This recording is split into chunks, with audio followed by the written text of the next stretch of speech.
Ce matin, bonjour à tous. Ce matin, nous allons aborder la couleur gris-souris. La couleur gris-souris, c'est une couleur de transformation qui vient après le blanc, le gris, le gris-souris et le noir. Donc c'est un blanc coloré de noir. Le gris-souris est une couleur sur laquelle il y a beaucoup à dire. Il y a beaucoup à dire parce qu'elle nous parle à la fois de précision et en même temps de brouillon. À la fois nous sommes brouillons et en même temps très précis. C'est les deux, ces deux facettes de cette couleur. Alors pour commencer, j'ai envie de vous parler d'une petite histoire. Pour raconter une petite histoire, il était question d'un voleur, en quelque sorte. Un voleur qui sévit dans la ville. Qu'est-ce que c'est que le voleur? C'est celui qui va nous raconter, qui va nous prendre des choses et qui va essayer de nous les prendre sans qu'on nous voie. Et qui va aussi faire en sorte qu'on ne le trouve pas, qu'on ne le voit pas, qu'on ne puisse pas le déceler. Donc en fait, à la fois il est voleur et en même temps il est tricheur. Il est tricheur parce qu'il prend des choses qui ne sont pas à lui, mais il va aussi être tricheur parce qu'il va s'arranger pour qu'on ne le voit pas. Comment est-ce qu'on pourrait faire pour le désactiver? Peut-être l'arrêter, mais l'arrêter, ça n'a peut-être pas la solution parce qu'un voleur qu'on arrête peut tout à fait sortir de prison, c'est très bien, et il va continuer à voler. Si on le tue, bah oui, il va plus être là. Mais est-ce que c'est vraiment la solution? Parce que est-ce qu'on va pouvoir tuer le mental, notre mental? Pas évident. Voilà. Lorsque les gens se suicident, ils pensent qu'ils tuent le mental, enfin ils tuent le corps. Le mental va continuer à fonctionner. La tête va continuer à fonctionner encore et encore, même si on n'est plus là. Ça, c'est tout ce qu'on sait sur les fantômes, le mental qui est encore là, qui se promène. Hein, on se promène, on n'a plus de corps. Bon, ça, c'est... donc, on ne peut pas tuer le mental. Qu'est-ce qu'on peut faire du voleur? Eh bien, on va essayer d'imaginer qu'on le suive et qu'on le prenne en flagrant délit. Non pas en disant tu n'as pas le droit de faire ça, mais que tout le monde sache que c'est lui qui est en train de voler.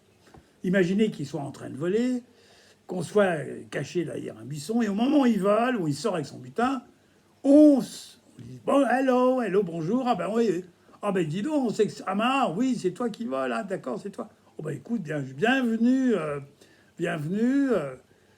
maintenant nous savons que c'est toi. Nous savons que c'est toi qui fais ça. Et bon, là, qu'est-ce qui va se passer? Le voleur, il est vu. Bon, s'il est vu, bah, il a le droit de voler, mais il peut plus parce qu'il sait qu'il est vu.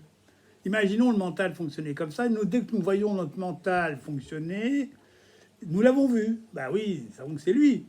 Il ne peut pas nous raconter l'histoire. Ou les histoires qu'il peut nous raconter, nous savons que ce sont des histoires. Parce que nous l'avons vu, en quelque sorte. Vous voyez, donc il peut encore en raconter, mais il peut encore sévir, mais on sait que c'est lui. C'est un petit peu comme si c'était ça. Nous avons comment reconnaître notre mental, le voir fonctionner. Alors, bien sûr que ça ne va pas forcément être facile de voir notre mental fonctionner, surtout ça ne va pas forcément nous plaire.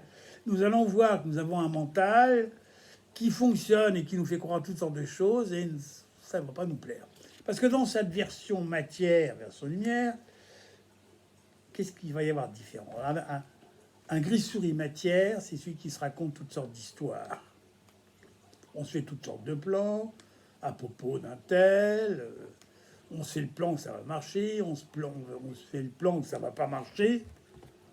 On se fait le plan ça peut être un fantasme, ça peut être une histoire montée de toutes pièces, qu'on élabore. On dit qu'on a un travail. Avec ce travail, on pourra s'acheter une maison. Et avec cette maison, on pourra la louer pour faire des gîtes, tout ça. Bref. C'est facile de partir dans l'imaginaire, de se raconter toutes sortes de choses. Mais comment peut-on sortir de ça? Eh bien, c'est le gris-souris lumière qui va permettre de le faire. Lumière, c'est le côté. C'est ça, c'est lumière, voilà. Le gris-souris lumière, il va pouvoir me dire, je vais vérifier si c'est vrai ou pas. Et ce gris-souris va nous faire penser assez facilement à un inspecteur de police qui, d'un côté, cherche des traces de quelque chose, des pistes possible de mensonges, je ne sais pas trop si c'est vrai ou faux, on va essayer de savoir des choses, on va recouper une information avec une autre, pour savoir si c'est la même info, si elle est fausse, si elle est vraie. Et après ça, nous allons suivre le fil remonté pour savoir jusqu'où ça va. Est-ce que l'information qu'on a eue est-elle vraie ou fausse? Elle mène quelque part. Et si elle mène sur des faits réels, nous avons avancé dans l'enquête. Eh bien, on peut dire que tous les dealers, tous les films psychologiques où il est question de chercher une énigme autour d'une attaque, d'un assassinat, de quelque chose comme ça, ça va plaire au mental et c'est la façon de fonctionner le mental.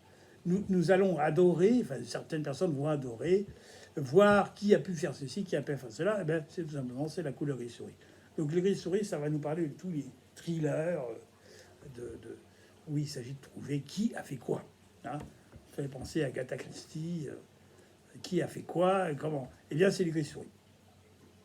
Le gris-souris matière, il va nous faire croire toutes sortes de choses sans avoir de preuves de cela.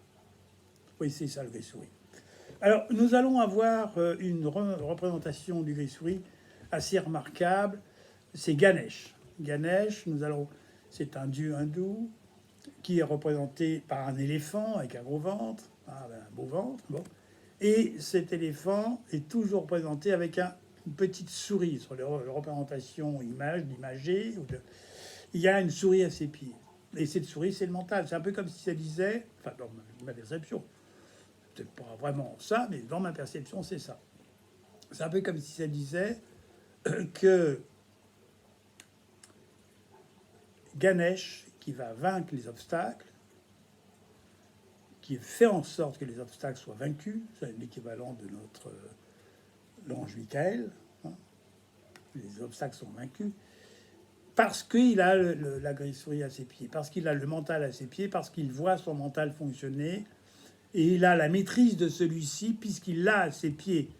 Hein, je vois que tu es là, tu ne bougeras pas, tu n'iras pas te promener, je te vois, tu es à mes pieds. Eh bien, parce que tu es à mes pieds, je te reconnais et je sais que tu es là et j'ai la maîtrise sur toi. Donc ça, c'est une façon imagée de comprendre le gris-souris. Alors, le gris-souris, on va jouer un peu là-dedans, c'est quand même amusant. C'est quand même la couleur du comédien. Qu'est-ce que c'est qu'un comédien? Matière, bah, tu joues la comédie tout le temps. Mais Matière va jouer la comédie sans forcément s'en rendre compte. Il joue la comédie, il raconte des histoires. Sa particularité, c'est qu'il ne va pas vérifier les choses. Donc, il peut inventer tout ce qu'il veut. Hein. Il peut même raconter des choses incroyables, ce qui fait qu'on va même le croire, parce que c'est tellement incroyable, les choses. Donc, c'est aussi une façon de fonctionner qui peut être décevante à la longue, parce que dès qu'on découvre est-ce que c'est possible, est-ce que c'est possible? Et c'est vrai aussi que c'est la couleur des magiciens, celui qui fait le tour de magie. Il y a forcément un truc. C'est pas de la magie en soi, il y a forcément un truc.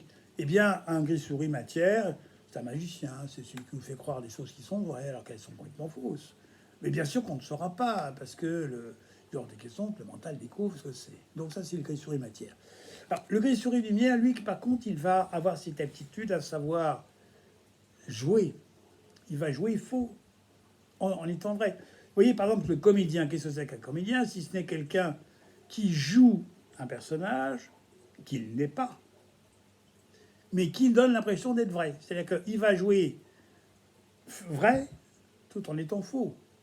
C'est je joue très bien quelqu'un que je ne suis pas. Donc, c'est-à-dire je triche, je suis un tricheur en puissance. Mais je suis tellement un tricheur en puissance que personne ne peut savoir que ce que je joue qui est vrai est faux. Vous voyez l'astuce. Hein. Eh bien, le gris-souris, il va être capable de déjouer tout ce qui est faux. Et comment est-ce qu'il va faire? Il aura cette aptitude à percevoir qu'est-ce que ça veut dire tricher. C'est quoi tricher? C'est quoi faire semblant? Comment fait-on pour faire semblant? Il va y avoir une astuce, il va y avoir un secret dans le gris-souris, c'est qu'il va percevoir que faire semblant, c'est capter l'attention de l'autre, comme les magiciens, lui faire regarder là pour pas qu'il voit là. C'est un peu comme si on avait à faire croire quelque chose, mettre son attention ailleurs que là où il faudrait. Eh bien, on peut dire qu'en termes de conscience, devenir conscient, voir son mental fonctionner, c'est de voir l'enjeu qu'il a. Quel enjeu avons-nous à penser certaines choses tout le temps alors qu'elles sont fausses? Qu'est-ce que nous pourrions mettre à la place de toutes ces pensées que nous nous racontons qui sont fausses pour ne plus être gêné par celui-ci? Eh bien, ça serait rien, ne rien mettre du tout. Rien mettre du tout. C'est-à-dire que si je mets quelque chose, à ce moment-là, il y a grande chance que je mette à nouveau une idée qui sera vraie ou fausse. Mais ne pas mettre d'idée du tout, c'est quand même ça le plus intéressant. Eh bien, c'est parce que je vois tout ce qui est faux. À chaque fois que je vois qu'une idée est fausse ou s'appuie sur quelque chose de faux, que je peux, à ce moment-là, commencer à rencontrer la transformation. Je vais commencer à pouvoir me transformer parce que je vois que il n'y a rien à voir, il n'y a rien à croire, il n'y a rien à croire. Rien n'est vrai. Le mental ne sert à rien. Il ne sert pas à la conscience, puisque lorsque je quitte l'explication des choses, j'entre dans un monde où il n'y a rien à expliquer, il y a simplement des choses qui se posent et qui sont là. Nous pouvons nous poser la question, d'ailleurs, si nous avions à localiser la conscience, où est-ce que nous la mettrions? Est-elle dans le corps? Est-elle à un endroit précis du corps? Elle ne peut pas être au 7e chakra, parce que le 7e chakra, c'est l'aptitude que nous avons à voir. Ce que j'ai à voir, c'est qu'il n'y a pas de pensée, ou c'est qu'il y a une pensée. Mais qui choisit? Qui enclenche la pensée? Qui choisit la pensée? La pensée, elle est là. C'est un peu comme si nous captons des pensées. Nous passons notre temps à capter les pensées, mais ces pensées servent à quoi? Si on ne les captait pas, elles continueraient à passer. Mais à quoi sert de les capter? C'est pas nous qui les créons, nous les captons. Et après ça, nous sommes fixés. Cette pensée que nous avons captée, nous allons nous fixer sur elle, ça va devenir une idée fixe.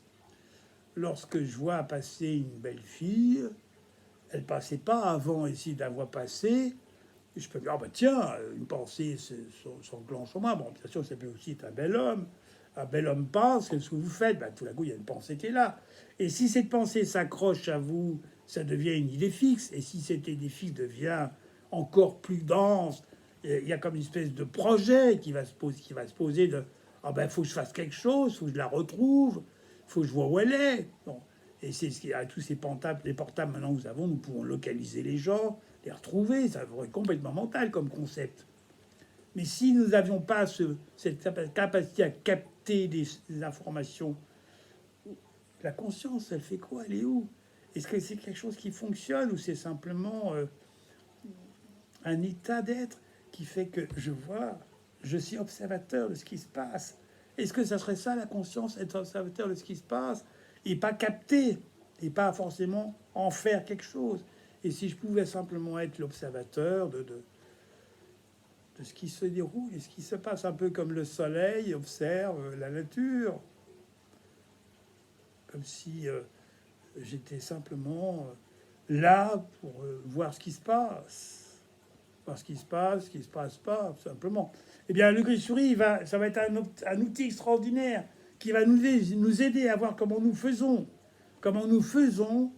pour passer notre temps à penser toutes sortes de choses, jamais les vérifier, commencer à les vérifier et nous apercevoir que toutes ces idées qui viennent en nous étaient où avant? Elles passaient comme un nuage. Pourquoi est-ce que je les ai attrapées? Pourquoi tout d'un coup j'en ai fait quelque chose? Et qu'est-ce que j'en fais et où ça va?